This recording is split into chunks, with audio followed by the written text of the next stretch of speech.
Oh, yeah. Oh, yeah. It's Tuesday, and it's time for Nightcap Knowledge. In my coach's voice, on y'all weak ass. It's time for Nightcap Knowledge. I'm excited. We had a great weekend at Tougaloo College. It was absolutely outstanding. I don't know what you guys came to do, but I came to have fun, and I definitely did that. But in the meantime, we got to give a shout out to Jackson's Rage Room, Mississippi's original rage and relaxation room right there in Central Mississippi, Terry Road, South Jacktown. You can reserve your Rage Room in Jackson, Mississippi at rageroomjacksonmississippi.com. And y'all know we got to give a shout out to the official water of Nightcap Knowledge, Aspire Pure, refreshing taste, keeping it simple.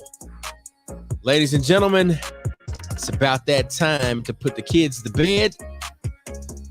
Better get you a drink. We're going to put something on your head before you go to bed, baby. It's Nightcap Knowledge. And we are starting now.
Yeah.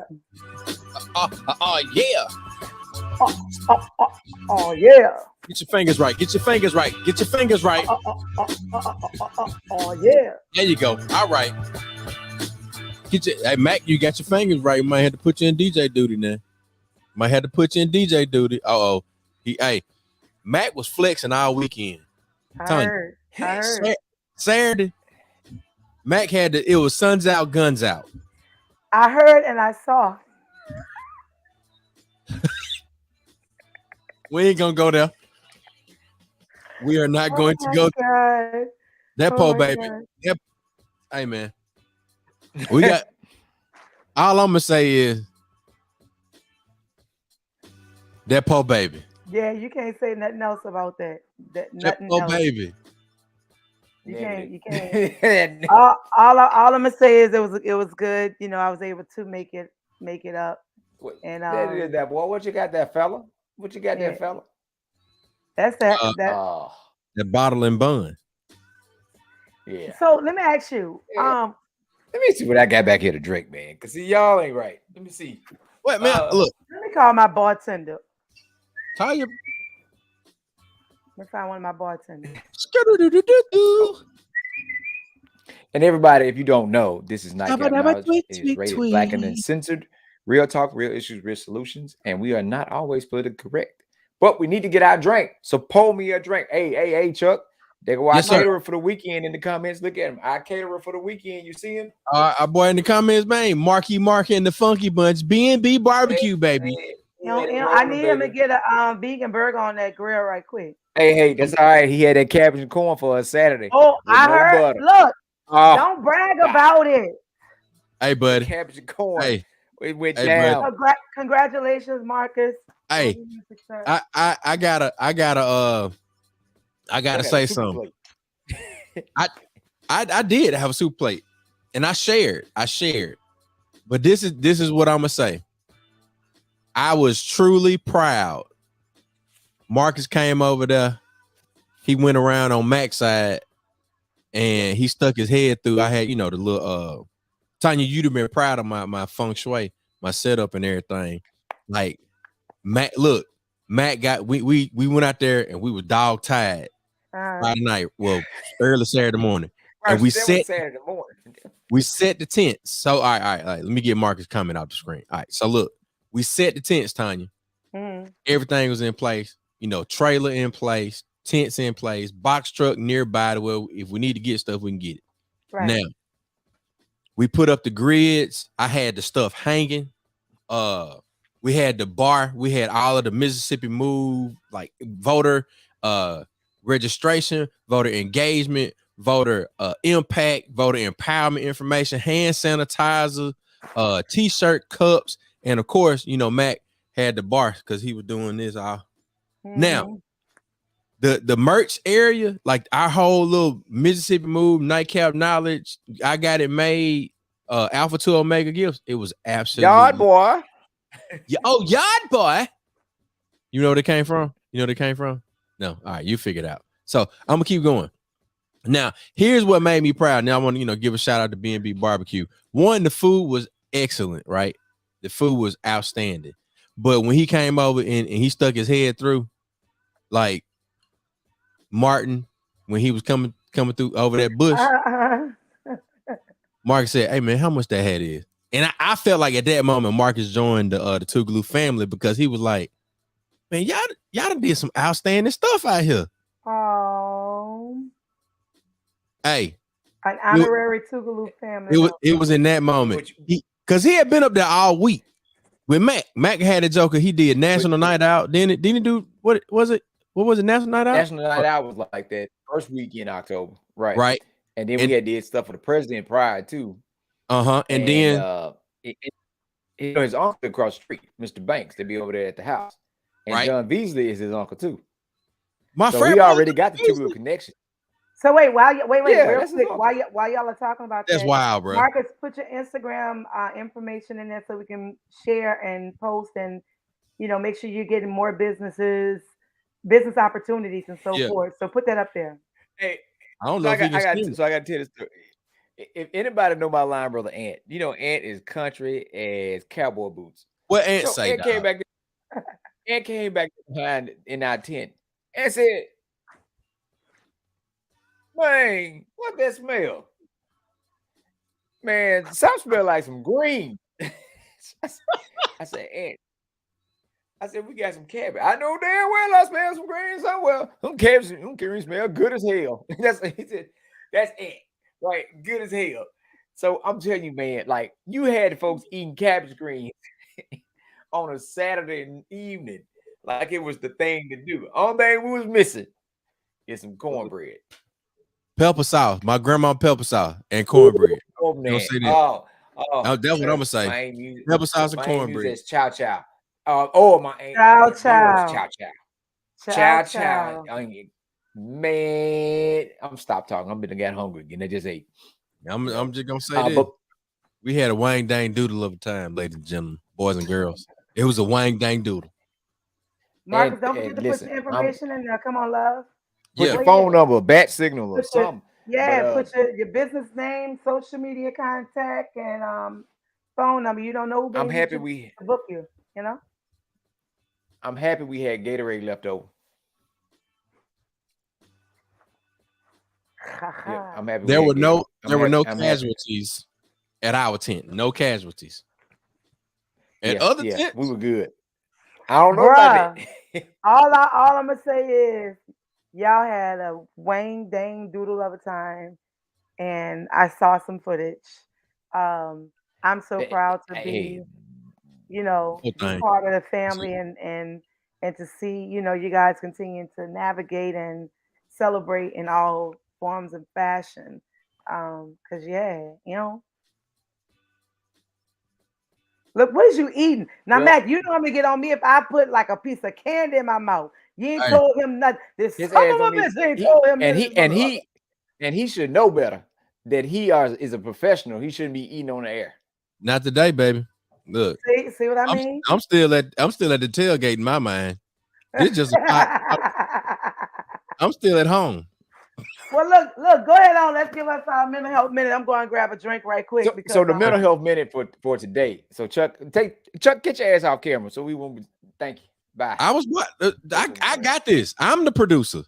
Now, when you want to start running all of this, see that? You done made Tanya go away. Yeah. How about that? It won't work. Aha! All right. So look, the mental health minute for today is what we're talking about right now: importance of celebration.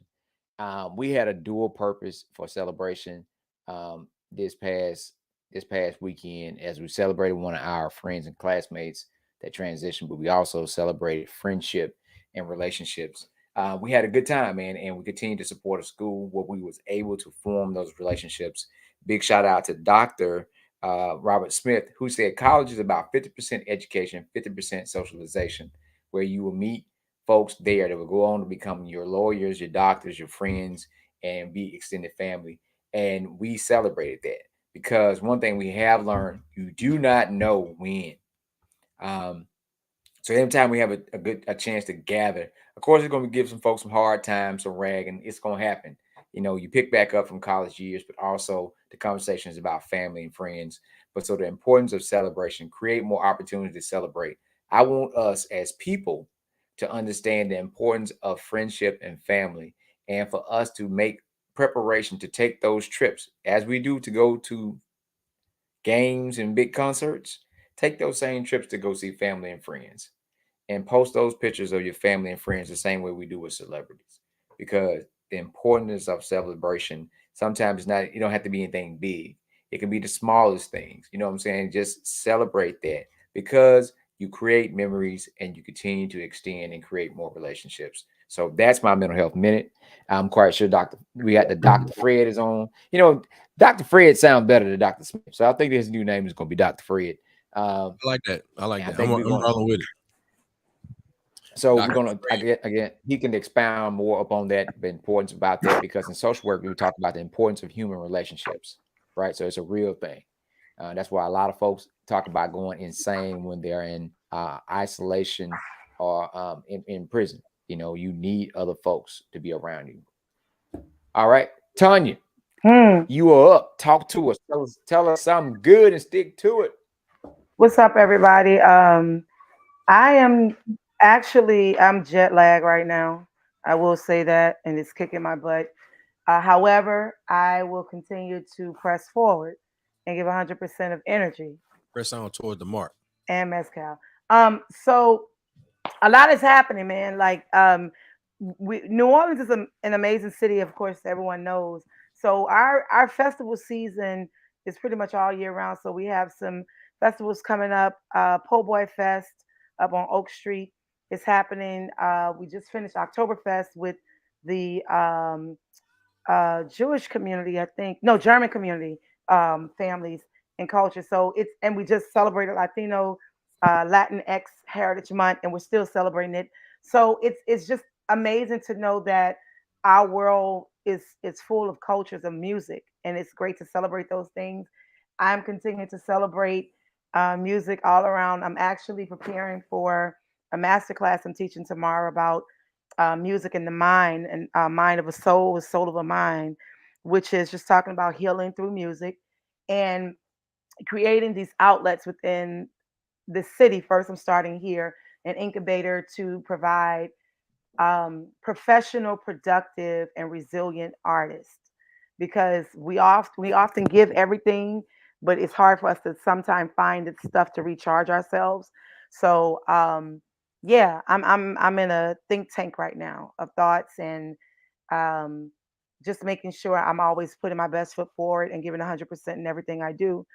And so yeah, that's my music check-in. Okay. God, I like that. That professional, productive, and resilient. I like that. That dog Yeah, man. right there. Look, I was just listening to Nina Simone. Everything must change. And when I got to school, teachers and students like, Miss Cannon, what happened to you? Cut your locks? I was like, yeah, I cut my locks out on the way leaving Mississippi Greek weekend. As I was driving and listening to this playlist I created, all I could think of is, everything must change. There's a season, a time, and a season for everything. And Yeah. so now I'm in this new journey, especially after coming back from LA. Everything must change. Next. Yeah. I can't wait for other people to be able to be in on the information of this.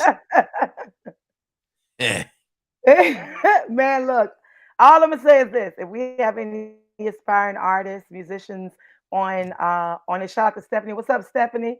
On here with us, I will say that keep going. I sent Chuck, and I'll send it to you, Mac. I listened to this motivational message everyday record. It says keep going, and it starts off with TD Jakes, and he's saying, and one of the brothers come on, he said, if you start something, you gonna finish it.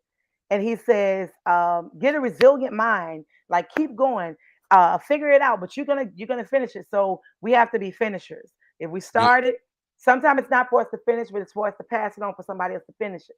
But at the end of the day, we have to be finishers and complete the task. That's it. What's up? That's what's up.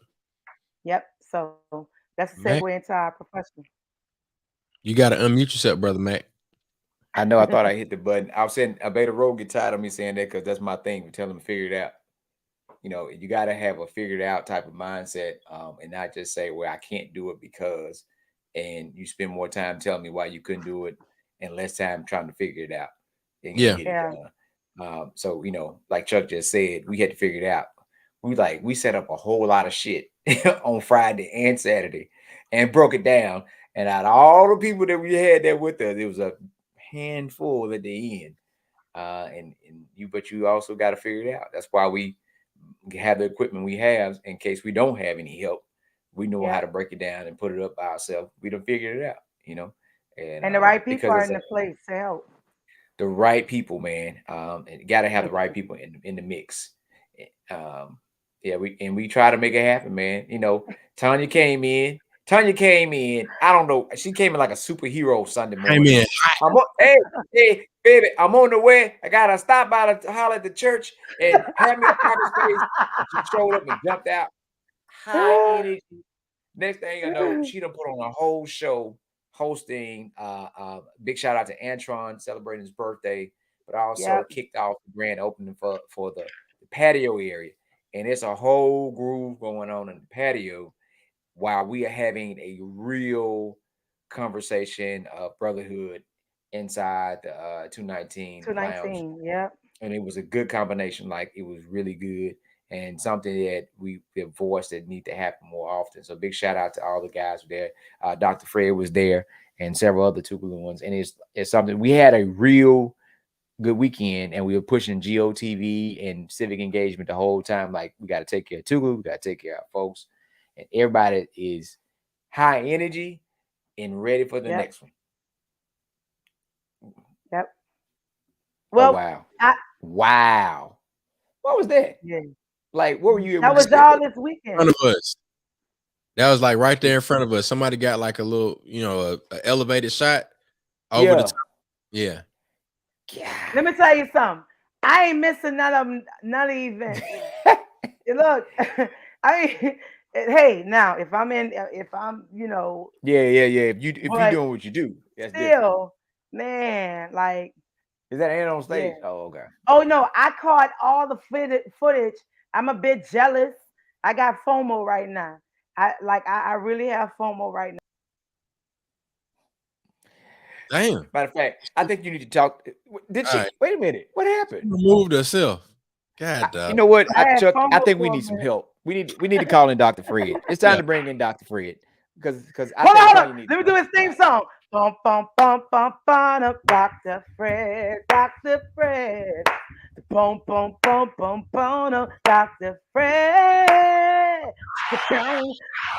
And come on in, Dr. Fred. He is. Welcome, Dr. Fred Smith, Frederick Smith. I'm very glad to be here. Dead T.I. Glad to have you here, man. Glad to have you here. Fred hung out all weekend. Fred was here for 9 days. I sure was. He came down and kicked it. Old school. Hard. Man. Hey, Dr. Fred, have you recovered yet? Are you still sleepy? You know what? So, I took the train down there and then took the train back. And so it's hard to get sleep on the train because people snoring and passing gas and playing videos all night. And so for whatever reason, I'll take myself out. Don't worry about it. For whatever reason, I decided I was going to go on to work after I got back to Chicago. Yeah. And so I went on to work and, oh my God, I was so sleepy trying to sit there and do therapy with the clients. I said I would never do that again. You got to take the, man, look now, come on. You got to take the day off. Yeah. One of my clients was talking and my eyes started crossing. I was so sleepy. And I was trying my best, to nod. Yeah, oh yeah. And it's like my just vision. I started having double vision because I was just so sleepy. I don't want to do this anymore. No more. You had to give yourself. It sound like my sophomore. It sounded like sophomore year taking psychology. I was studying sleep deprivation while going through sleep deprivation. That sounds like what you were just doing. You were dealing with sleep deprivation at the same time. Fred got theme music. You got theme music. Yeah, Tanya, you got to record that. You got to record that.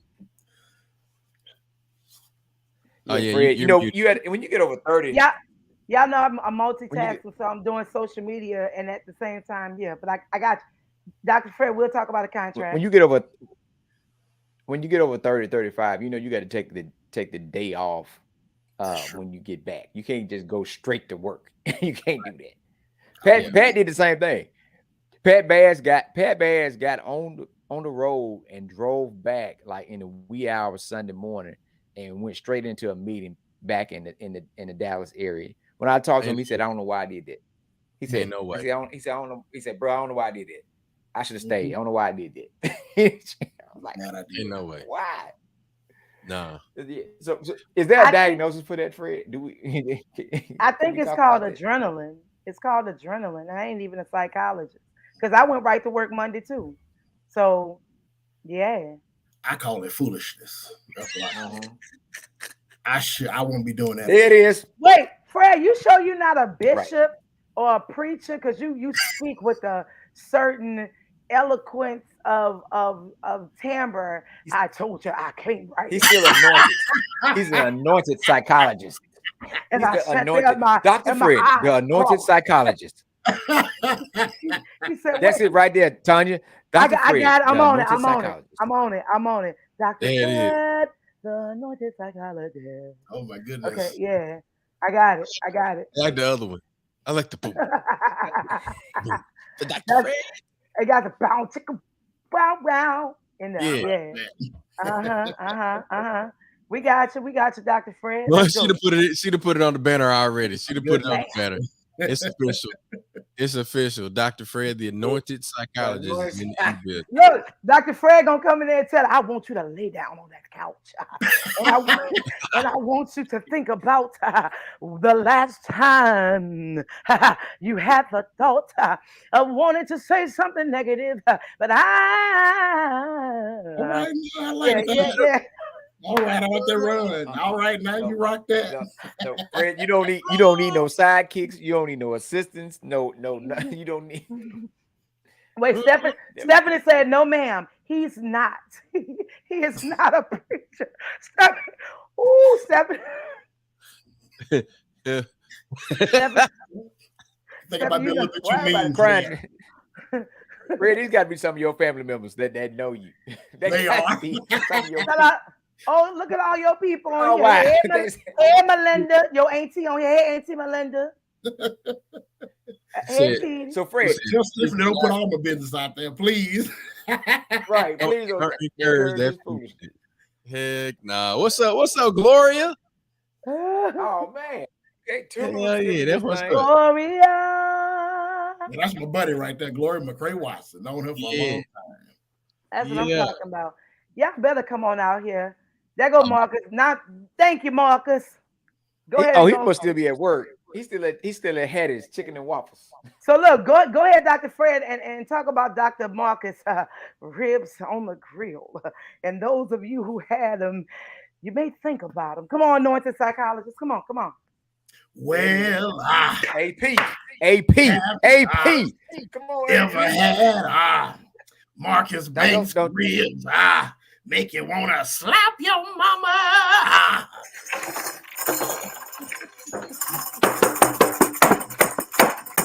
Okay, I'm sorry, I had a moment. My bad. Hey, y'all see me? I'm playing the drums. All right. Let's get serious.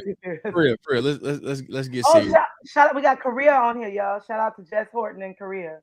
What's up, Jess? What's up, Jess? Listening from Korea. We appreciate you tuning in. Yeah, you're right.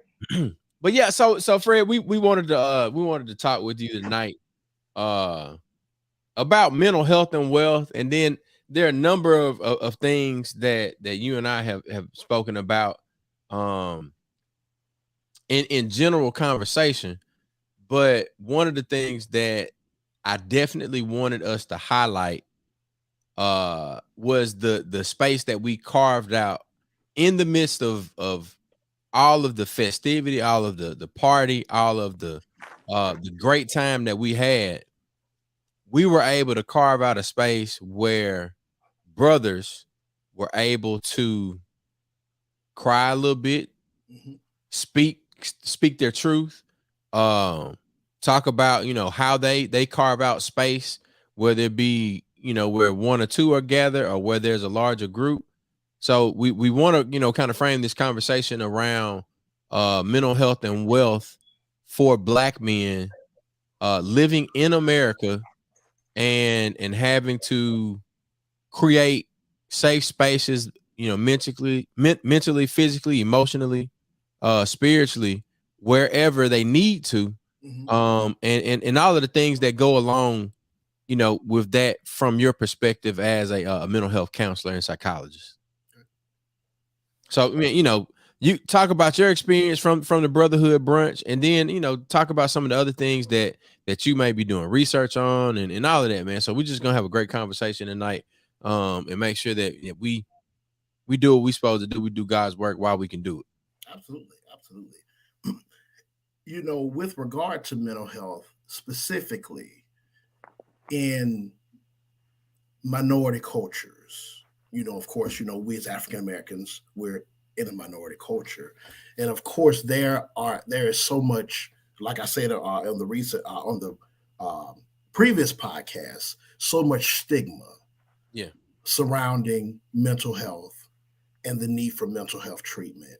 Because people, they are often afraid to seek mental health problems due to fear of social judgment or rejection or even discrimination. And these are the things that cause people to conceal any mental health challenges that they might be experiencing. And so from that standpoint, why would I share that I might be having an issue if somebody's going to low rate me, put me down, or think certain things about me that are not true? Wow. And so and that's why I'm so glad that you guys are doing this platform, because these are the type of conversations that we need to be having, that it's okay. We need to be saying that it's okay to seek out treatment. It's okay. There is nothing wrong with seeking out mental health treatment. In the same manner that we take our cars to the mechanic, if we're having a problem with the engine, we need to take ourselves, because I consider mental health professionals, well, no, healthcare professionals all across the board as mechanics. Yeah. And when we need our cars, our bodies, and that includes not just the part below our waist, I'm sorry, below our neck, but the part above our neck, all of that needs work. Yeah. And so when we need work done, we go to those that can do the work. Does that make sense? Oh yeah. Oh yeah. Yeah. I saw recently statistics shows when it comes to the Black community, we are almost, I would say we're close to half percent to our white counterparts to seek mental health support resources. Can you talk a little bit about along with, because we always talk about being preachers' kids and elders' kids and things of that nature, and knowing how the church can create stigmas and things of that nature, taboo of getting mental support. Outside of that, outside of the church, because we don't want to come off as if we're bashing the church, because that's not what we're doing. We're just speaking from our own experiences of seeking support. Can you talk about why do you think the percentage is where it is? It's about 25% to 45%, and right now in our communities, our Black communities. Okay.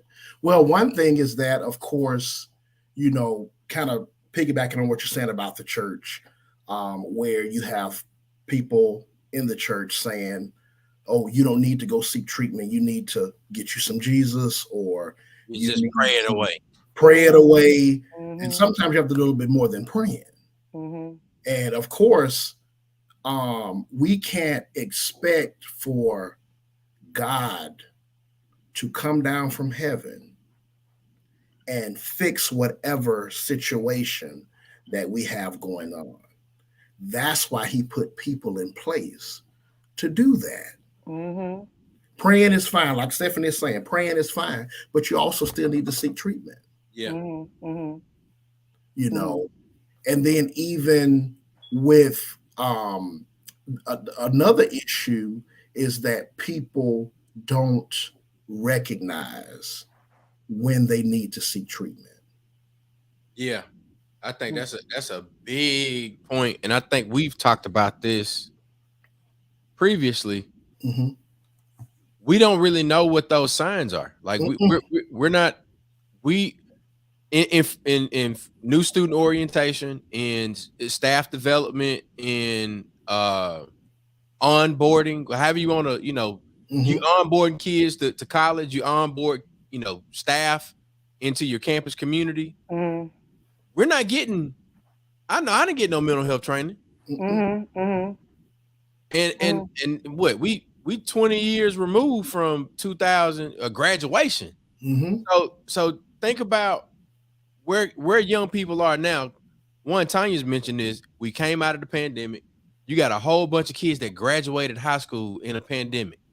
They graduated high school having to virtual in with their classmates. Then they go to college. And they don't even get a true freshman orientation where you get to build community and build space, social relations. Right. So I'm not sure how many institutions are actually doing like mental health 101 with staff and students and faculty and other people that are interacting with campus communities. Is that a thing, Fred? Like do they do that? No, not at a lot of institutions they don't. And see, it's important because severe mental illnesses, such as schizophrenia, bipolar, they typically, not always, but typically begin in your late teens, early 20s. So now, where are people typically at? On the yard, at college. Right. And we all go ahead. I'm sorry. No, I was going to say, so that's when it begins. And see, I have had multiple people that went to school with us right there at Tougaloo. We're all Tougalooans here. Yeah. That have contacted me. Fred, I got diagnosed with bipolar disorder my senior year at Tougaloo, Fred. I was diagnosed with major depression because I had 2 suicide attempts. We graduated. Fred, I was diagnosed with schizophrenia my sophomore year at Tougaloo. Can you recommend a psychiatrist? Can you recommend a psychologist? Can you recommend a therapist? You know, can you make a referral for me to see this person and that person? Because I need assistance. My life, I had all of these plans. Yeah. To do all of these things, and my life is in shambles because of this illness that I'm having. I remember even a few years ago, I was working at a hospital called Venice Glen Oaks Hospital, and I decided to do a group with the individuals. I was working at the intensive treatment unit, and I was doing a group with the individuals, and I wanted them to discuss their first how it was when they had their first psychiatric episode of sorts. And one of the nurses, she was maybe about 50 years old, and she actually recognized one of the patients. She said that he had gone to high school with her. And she said that he in high school was this all-around guy. Yeah. He was president of Student Body Association. He was a football standout, and he had actually got a football scholarship to a prestigious school. And of course, I don't remember which school that was. They had gotten a football scholarship. And so when I was facilitating the group, the guy was saying, you know, I had gotten a scholarship to go to college. And that summer between high school graduation and new student orientation at the college, I had my first psychiatric episode and ended up being diagnosed with bipolar disorder. And I was never able to go to college. And it destroyed my life. I think like what we do is we've I'm loving the comments that everyone is sharing, because especially Bianca said God provides people to help you, and that's who you are. You're that person, right? Because I love what Stephanie said. You know, pray about it and ask God to put the right people in your life to help you. Right. You know, heal. We pack so much, right? I have chills right now just thinking about that. I had a conversation with a student, and this kid can be no more than 7 or 8, and the kid was just I don't know if y'all seen that TikTok video of that student who was going off, was throwing everything, and they was filming the kid. It's a little black boy. They was filming him, but that kid was having a psychotic episode. But some of the students thought it was funny. That child was crying out.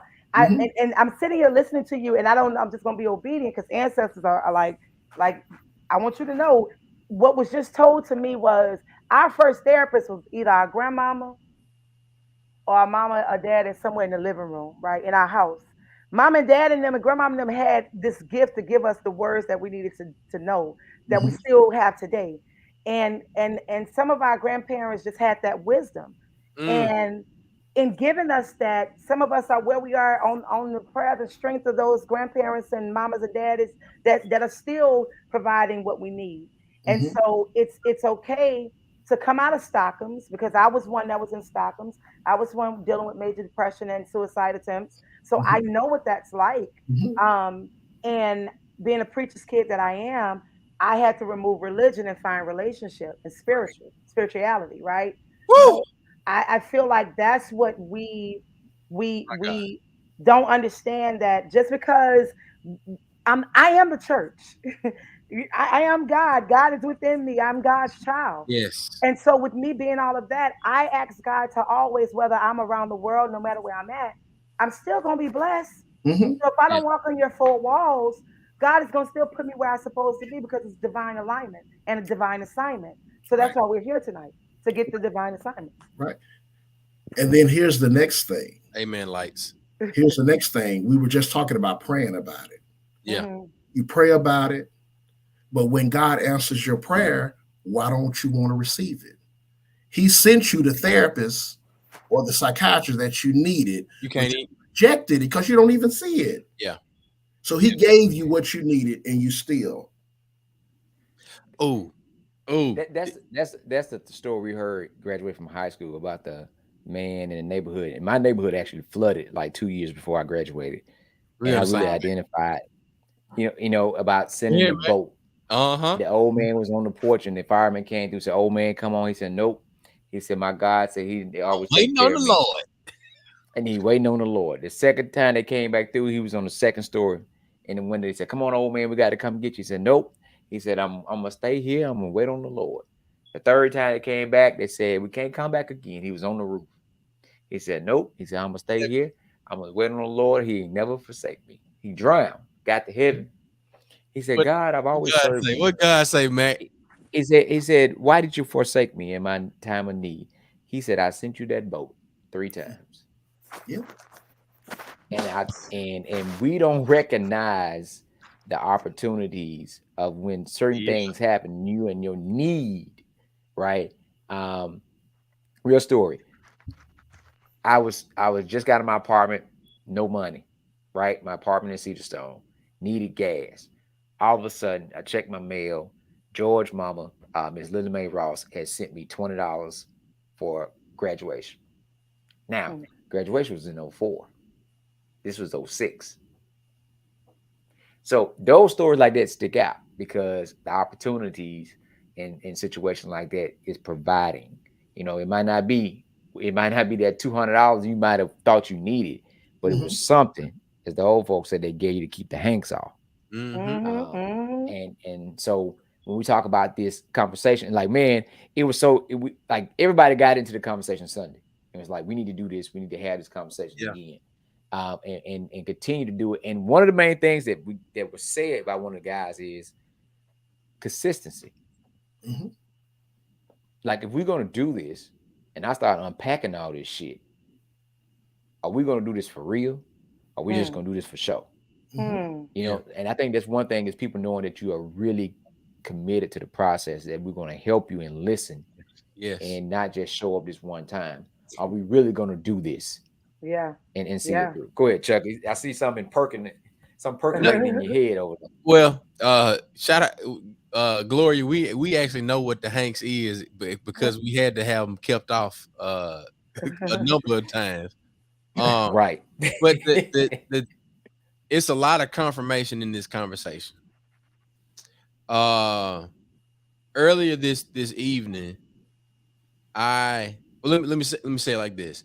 I had a fraternity brother. He recommended that this conference reach out to me regarding documentation, like photo documentation for the conference. And immediately I was like, well, I can plug, a particular person with this opportunity. And it's right. My conversation around this is pointing to everything that Fred and Tanya have been talking about in terms of, like, divine orchestration or divine alignment, which is a conversation I had with the lady that ended up, booking my services for the night. But when you pray for something, and to your point, Mac, with the story, and that's why I know that we're all on the same page, and this is a conversation that somebody truly needs to hear, right? When you pray for something, at the very least, you have to be able to be like, all right, I'm going, God, I'm going. I ain't got a clue, or I may have an inkling of a clue, but at the end of the day, I'm going. Right.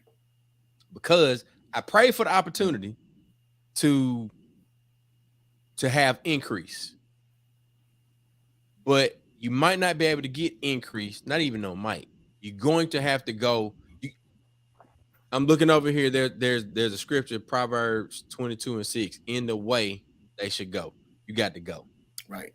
And sometimes in mental health, sometimes in business, sometimes in school, sometimes in all of the things that we find ourselves involved in, you not willing to walk in the way that you should go because you figure it should look a certain way. And your treatment versus my treatment versus somebody else's treatment ain't gonna all look the same. Right. Your path and my path ain't gonna always be the same. That's right. But the thing is, if I can be in the space and share a moment with a brother, and I'm like, man, That's what God was trying to show me. I got 3 points. One, I gotta say this one. My grandma used to sing those old gospel songs, and one of the songs used to say, "If the Lord need somebody, here am I. Send me, I'll go." Right. And then another song was "I'm on the battlefield." Right. That's point one. Point two was we just connected spirituality and mental health. When people say that it's not the same, we just did that. We just confirmed that that can happen. Right. The third thing was we just did group therapy. Fred is the professional. Fred, 9 times out of 10, what you do when you have a session, especially a group session, you spark the conversation. Once you spark the conversation, then it catches on like wildfire. Everybody starts to talk. So now the professional can analyze the conversation of the folks that's speaking, and he picks it or she picks up and goes back to that person that might have said something that stood out to say, now when was your last thoughts of suicide ideations? Now that was 10-15 minutes ago. We just gave an example of how simple and easy therapy can be. Create space. And how we do it on a regular basis. Create space. Go ahead. I want, because I'm gonna throw this at Fred. I just want to show you how divine aligned this is. I was gonna ask Fred to give 3 3 signs that people, especially our Black families, need to be looking for to know when to seek help, and to know that it's okay to seek it. Because I wrote a song during Katrina. My husband, and y'all talk about the man on the boat. My husband wouldn't be here if we hadn't gotten in a fight because he was trying to go in the attic and wait the water out, and our house flooded. And he's now going through therapy, unpacking all of that from childhood. I mean, like we're both in therapy, right? And so I said it to say, I wrote a song called "I'll Go" that I released. It's "Wherever you send me, I'll go. All that I pray for, I want you to." And so I said that to say, this is so divinely aligned. 3 to 5, and just have your way.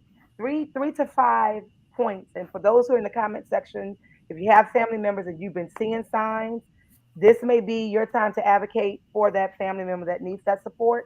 So you may want to write these points down. 3 to 5 things, signs that our family should be looking out for, and know when we need to seek support. Yeah.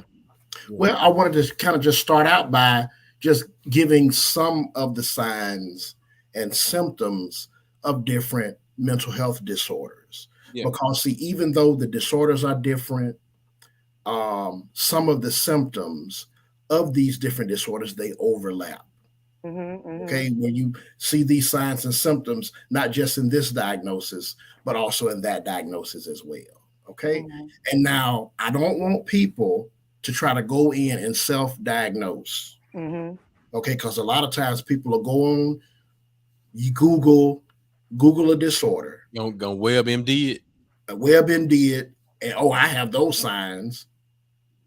But just because you may have some signs or some symptoms does not necessarily mean that you have a psychiatric diagnosis. Because even though symptoms overlap and all the diagnoses are different, there is one criteria. There is one criteria that's the same across all psychiatric disorders. It's that the symptoms must cause significant impairment in social, occupational, academic, or other important areas of functioning. And the important areas include your social functioning, your ability to interact and relate with other people, occupational functioning, how you function on the job, academic functioning, how you are at school, your leisure activities, your ability to engage in your regular day-to-day routine, your ability to complete chores. Those areas have to be affected in order for it to be a true diagnosis. Yeah. And if none of those areas are affected, then it's not a diagnosis. Does that make sense? Yes. Take ADHD for an example. ADHD, a child with ADHD is having all types of problems in the academic setting. The grades are suffering, or they're getting written up, they're being sent to alternative school, not able to focus, they're not able to sit still in class. Yeah. They become anxious and depressed because of the judgments that they get from other students and teachers who understand they're having a problem. They're being labeled as a bad child because others don't understand. And so all of that is impairment in those important areas of their functioning. Right. Does that make sense? So you have to see that impairment, number one. Okay. The next thing is trying to or understanding the different symptoms of the various disorders. And I'm going to take bipolar disorder, for example. So, of course, you know, a bipolar disorder. Now, bipolar disorder used to be called manic depression. Okay. But bipolar disorder is a mental health condition that causes extreme mood swings, and it can include emotional highs. And we call these highs either mania or hypomania. And then it also can cause these emotional lows, which we call depression. Okay. And so now when you become depressed, you may feel sad, you may feel hopeless, you may lose pleasure in most activities. And when your mood shifts to mania or hypomania, and hypomania is less extreme than mania, of course, but you may feel euphoric, full of energy, overly cheerful. You may feel that you're on top of the world, or that you can do these spectacular things that a normal, you know, that just a regular human being couldn't do, if that makes sense. And so some of the symptoms of it, you know, can include being abnormally upbeat. And these are just some of the mania and hypomania symptoms. Being abnormally upbeat or jumpy or wired, increased activity, energy or agitation, an exaggerated sense of well-being or self-confidence. And we call that euphoria, you know, where you're thinking that you're going to do these great things, or you might have magical powers. Need for sleep, only sleeping 2 hours a night, or not sleeping at all, you know, for 72 hours at a time. Man, you know, rather than sleeping, you're at home cleaning up every part of the house, or just out doing these things that you probably wouldn't do under normal circumstances. Also, unusual talkativeness, where you feel that there's a pressure to keep talking, or that other people can't even get a word in. Racing thoughts, where it's like the thoughts are just racing through your mind, or we also call that flight of ideas. Being easily distracted. Any little thing, even a bird chirping outside, can distract you from what you should be doing. And then also poor decision making. For example, going on spending sprees. I remember there was one lady with bipolar disorder. She said she went and spent $3,000 on some makeup from Maybelline, but she was having a manic episode at the time. Wow. She said she didn't even need it, but she just went and spent $3,000 on makeup from Maybelline, or taking sexual risks, sleeping with a bunch of different people, or making foolish investments, you know, investing in stuff that doesn't even make any sense. Like, what was that from Martin episode, Rent 'em Spoons? Rent 'em Spoons, yeah. And I'm just using that for an example, of course. Going and investing $10,000 in Rent 'em Spoons, and I doubt if that even exists. You know, and so those are some of the symptoms that people experience when they're having a manic episode. And on the flip side, when you have the depression, where you're feeling sad, you're feeling empty, you're feeling hopeless, you're feeling tearful. And then in children and teens, depressed mood can also appear as irritability. And Mm-hmm. then you don't get any pleasure from the things that you typically enjoy. You're having significant weight loss, and you're not even dieting, Right. or weight gain, or increase hunger, if that makes sense. Mm-hmm. Um, insomnia or hypersomnia. And hypersomnia, of course, is sleeping too much. Restlessness, where you have this what we call psychomotor agitation, where you're fidgety and you're tapping your hands, you're doing a lot of pacing around, or psychomotor retardation, where we have these slowed speech or slowed body movements, if that makes sense. Feelings of worthlessness, excessive or inappropriate guilt, feeling guilty about things that you probably shouldn't even feel guilty about, decreased ability to think or concentrate, inability to make regular everyday decisions like what to eat or what to wear, and even people thinking about planning or even attempting suicide. And so those are some of the symptoms of bipolar disorder. And then there is also a severe form of bipolar disorder where we might experience symptoms of psychosis, Mm-hmm. where the person might hear voices that aren't really there, or they might see things.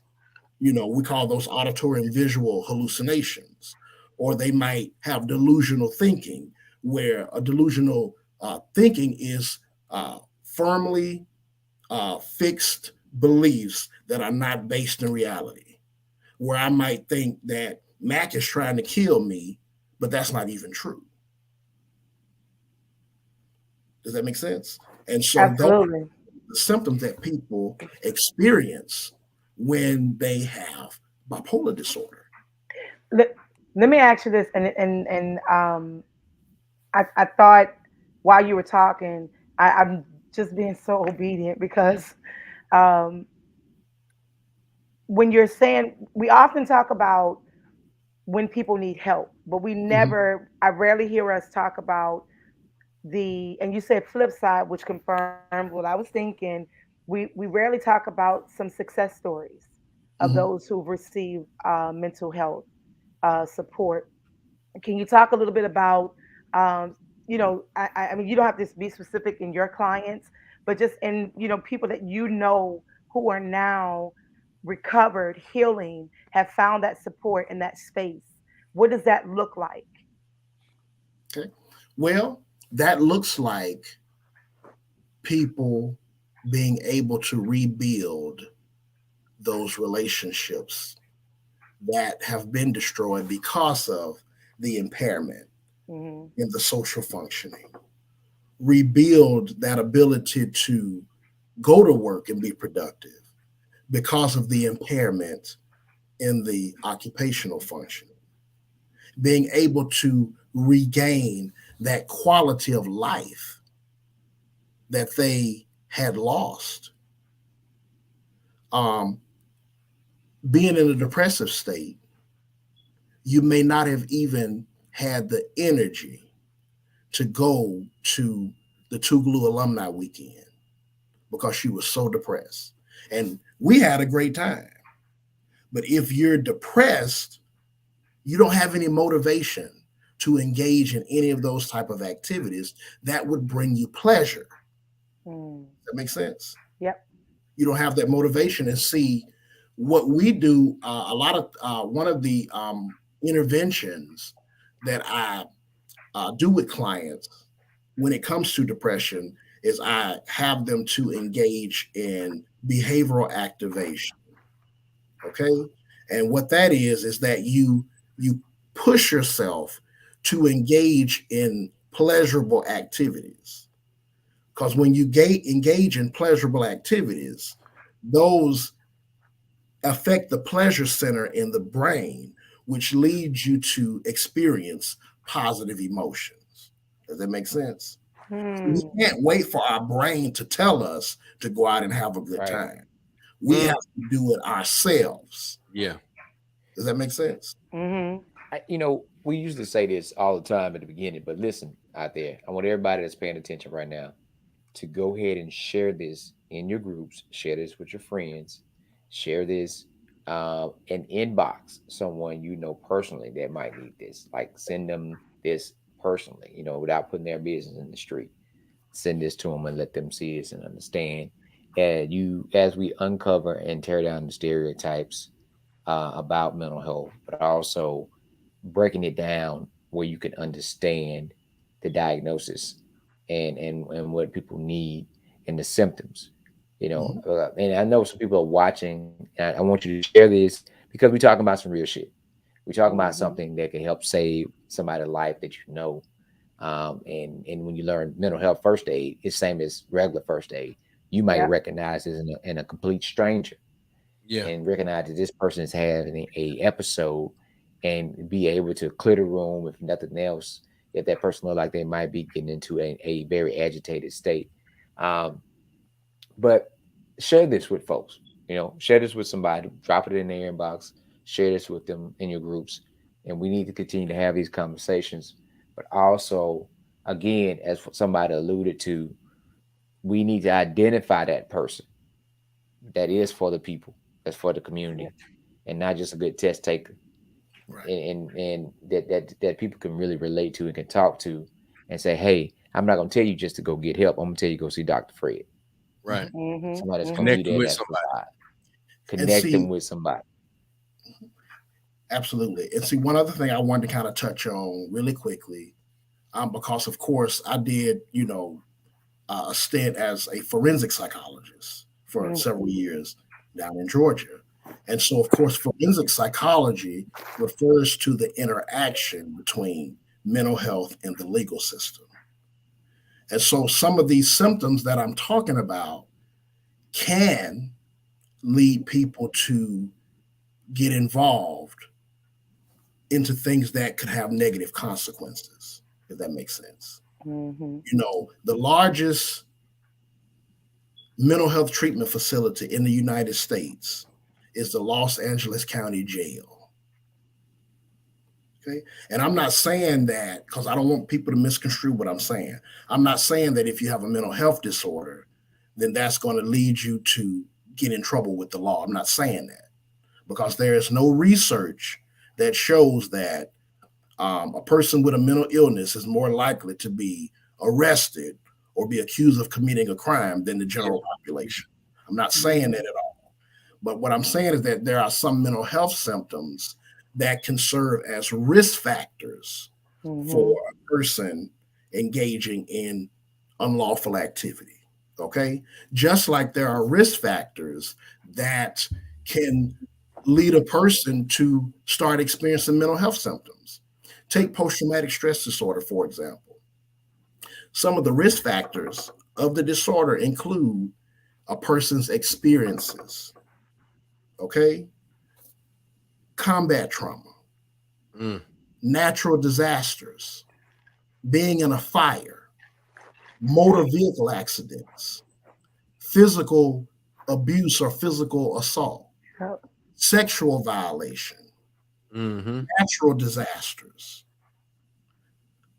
even the type of work that you do, military personnel, police officers, firefighters.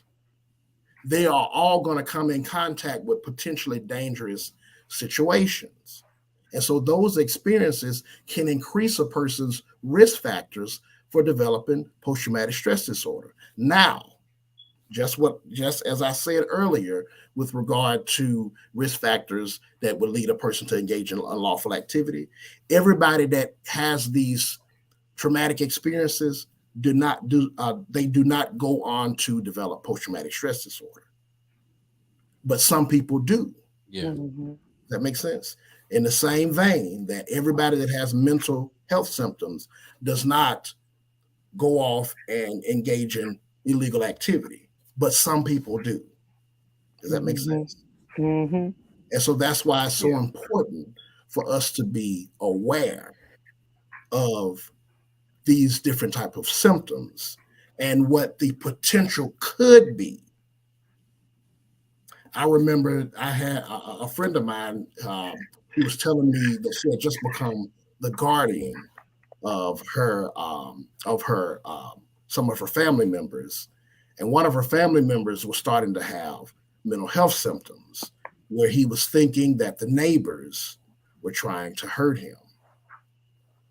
And he was saying, oh, I'm going to go and they're trying to hurt me. And I'm going to go over there and I'm going to kill them because they're trying to hurt me. And I told her immediately, you take him to the psychiatrist. Immediately. Yeah. Because see what was going on, he was having some psychotic symptoms. Yeah. The neighbors weren't doing anything, but he thought that. He had that delusional thinking. Now, what if he had gone over there? Yeah. He would have been arrested, and he would have ended up in a forensic hospital where he would have had evaluation as to whether he was insane at the time of the crime or incompetent to stand trial, or he might have ended up in the prison system. Yeah.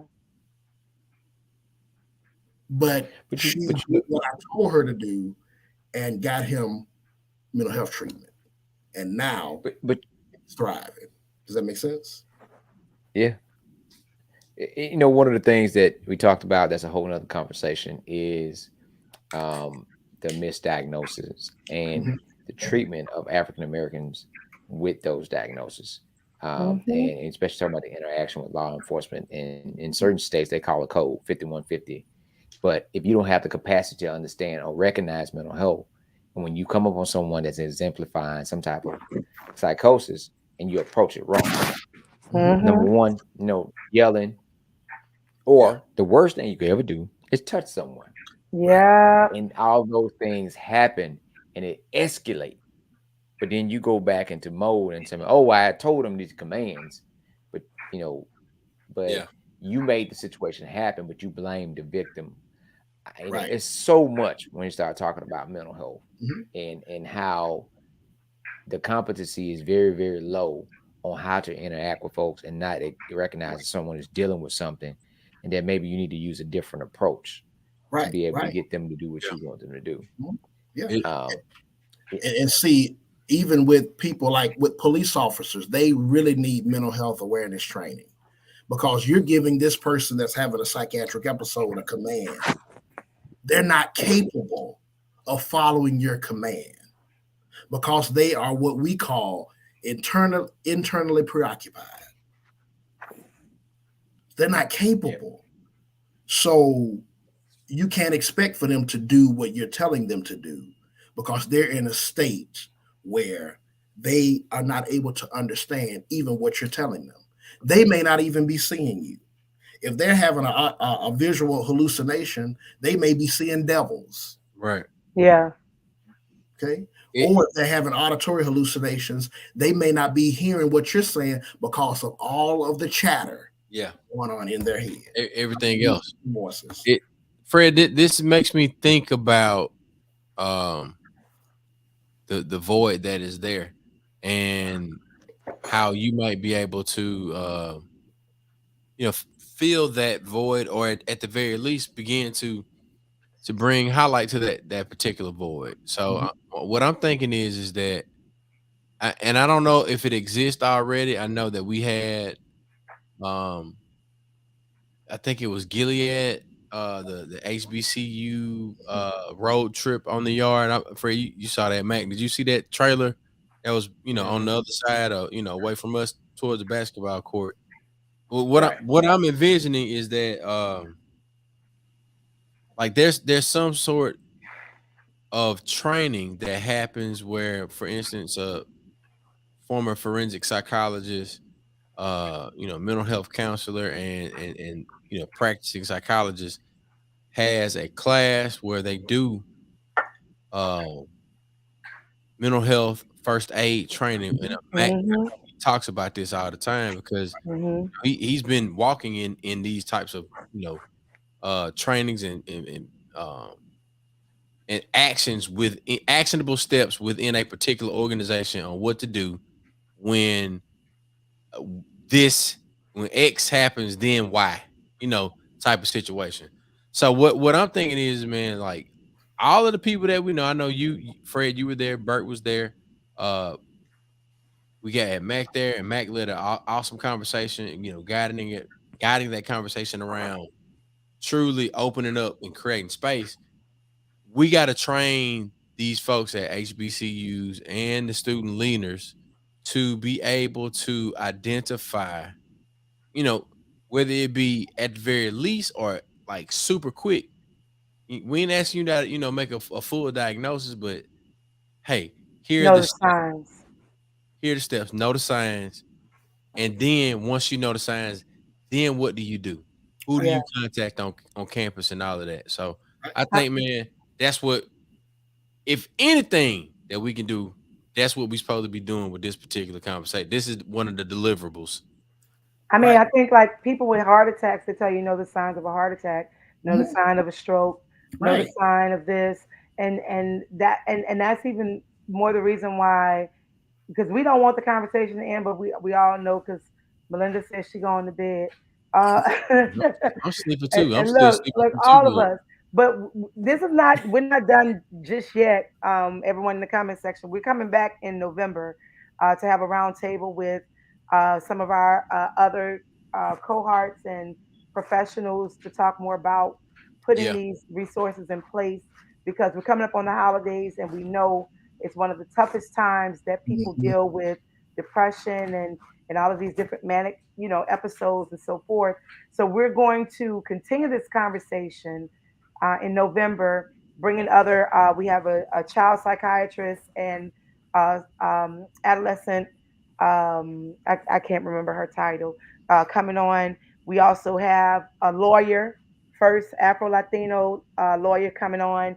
We have Dr. Bennett, who's a brother who has Chop It Up here in New Orleans. So pretty much what took place at 219 is what he does every other Tuesday with Black men in New Orleans.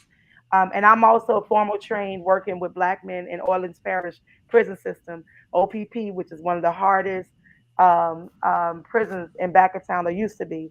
Mhm. So I have a passion for Black men, like even more being a Black woman, that love for the Black boy, the Black girl, and the Black family. So in November, we're going to continue this roundtable of mental health repair for our Black Yeah. communities. Tune So up. The tune up. We need the some tune up. tune up in the Black community, the tune up, a mental And and so spiritual Tune up. spirits. yeah, and that's what we talk about healing that. And so one of the model for the Epps Institute is healing the entire you, right? And that's everything. And I use the term healing versus treatment, Mhm. because we need to talk about those things that are causing. So, like, what are the roots that are causing you? I could tell you about what to do with depression, but what's causing your depression? Well, I don't have a job. Okay, well, we work on these steps to help you with the depression. Let me help you find a job. You Right. know, Yeah, yeah. and that's where, usually you have a psychologist, you have a therapist, and a case manager, and someone is working to help you with that Mhm. physical thing. Yeah. Um, you And know, don't forget the you know, social worker. They need to it, connect you with those it, resources. That's important. it's social work, and depending on where you are, so depending on where you are, the social worker is the case manager, or I mean, Hmm. working in the case management situation. Yeah. Right. But Can't connect come you with talk the to me resources about that you need. Jesus and help if I Community. ain't got no job. If you don't have a job, you don't have anywhere to stay. If you don't have anything to eat, you don't have anything to drink, right? And just like with free haircuts, people feel better when they look better. When Yep. you got a fresh cut and you can look in the mirror, your confidence change, everything changes when you are able to do those things for someone. Birdman's Now, hand. look, that's the look, right? And that's the look we've seen where and Chuck is going to be doing something like that on the coast Yeah. as a part of Yeah. the Freedom Summer project. Chuck is going to be doing it with some young guys in the barbershop. We're going to get some free haircuts for them, those who participated in the conversation. We're going to have a barbershop conversation, a man talk conversation. And I'm going to do, actually, next Saturday, I'll be in Holmes County because of the rise in crime and the rise of a lot of things happening with the youth. We're going to be doing a similar intervention of an Yeah. all day training and workshop. Um, so we need this. Social media, we need it because what we're doing now, there are people that are around the country that are watching what we're talking about and might have that idea like, I need to do this. I need to reach out to somebody in my area, or I Yeah. need to reach out to Fred, and we need to set up some Zoom workshops, some Zoom classes or something, where you can see that somebody that you know that's passionate about what he does, and he's willing to work with you. So at this time, Fred, we need to drop all your information, name, title, and ways people can communicate with you if they want to talk to you about individual sessions or setting up speaking engagements. Okay. Well, my name, Dr. Frederick Smith. I'm a licensed clinical psychologist with Thriveworks Counseling. And of course, Thriveworks Counseling is um, a national mental health agency. And so, of course, they can go and type in www.thriveworks.com. Of course, if they want. Now, of course, only people that live in Illinois would be able to book a session with me because you have to be licensed in that jurisdiction to provide treatment, if that makes sense. Gotcha. But for those that don't live here in Illinois, if they want to reach me, and if they need I can always refer them to someone else that can provide the type of services that they need. If that makes sense. Okay. So let us know your contact. How can they contact you? Email address, social media. Is that your correct social media? I've been tagging on IG. FAS8EF. Yeah. Okay. Okay. Okay. Yeah. Yeah. I was like, somebody been inundated with posts and stories because they look like you, and I've been tagging them. One or Facebook. I'm on Facebook, of course, and I'm on IG. So give us your email address. We know Thriveworks is your organization. We call you the anointed psychologist. So get your stationaries and everything changed. That's it. So that to reflect the AP, Dr. Clinical, the anointed clinical ACP. Hey, shut about 100, but G. No, but on the gorilla though. Let us know where we can contact you, website, email address, and so forth. Yeah, like I said, they can always go to thriveworks.com and then click the Woodridge, Illinois location, and my information will pop right up. And then, of course, my email address is my name, Frederick Smith, 1079 at yahoo.com. That's FREDERICK SMITH 1079 at yahoo.com. So y'all make sure you guys, I hope I spelled that right. Oh, yeah, thriveworks.com. That's perfect. Oh, absolutely. You hit it right on the head. All right, so y'all make sure y'all get this information, write it down, take a picture, share with family. Dr. Frederick Smith, we're so grateful to have you here. The conversation will continue. We're not done because the work is not done. So we got to continue recidivizing the support and the work, so we can continue to heal our community and get that percentage of our mental health support up in our communities. Yeah.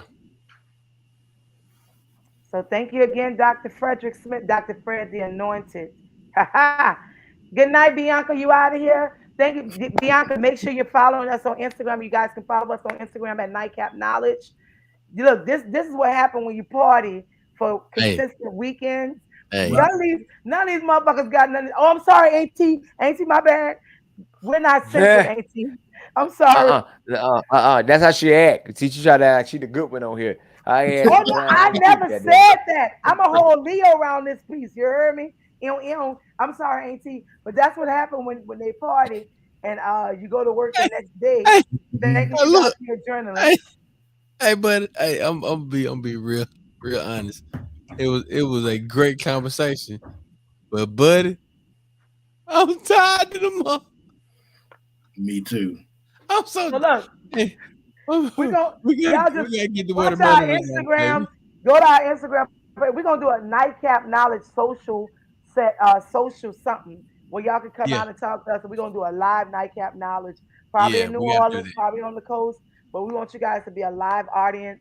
We're gonna be doing some giveaways. I'm manifesting this. I ain't even talked to them about it, but I just thought about it today. I thought about that today, like, because Chuck and I just did a special Nightcap Knowledge on Sunday. And it was like the first time we had a Nightcap Knowledge where people were standing around watching us. And I was like, man, what if we did? I was like, what we did like a talk show, like Nightcap Now, where we sitting on the chairs and couches and you got an audience. You know what I'm saying? Like, you know, I was thinking about that.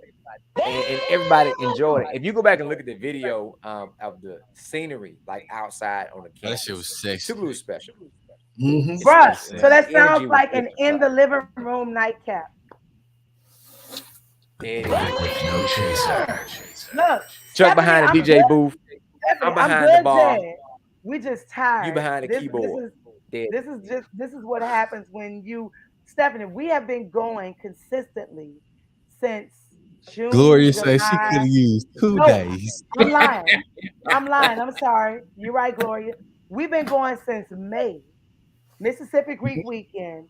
We had other events. Then we had our own events. Like, we've been rolling because although we're in 3 different areas, we continue to get the job done. Yeah. So I'm good. Look, I'm good, Auntie. I promise I'm good.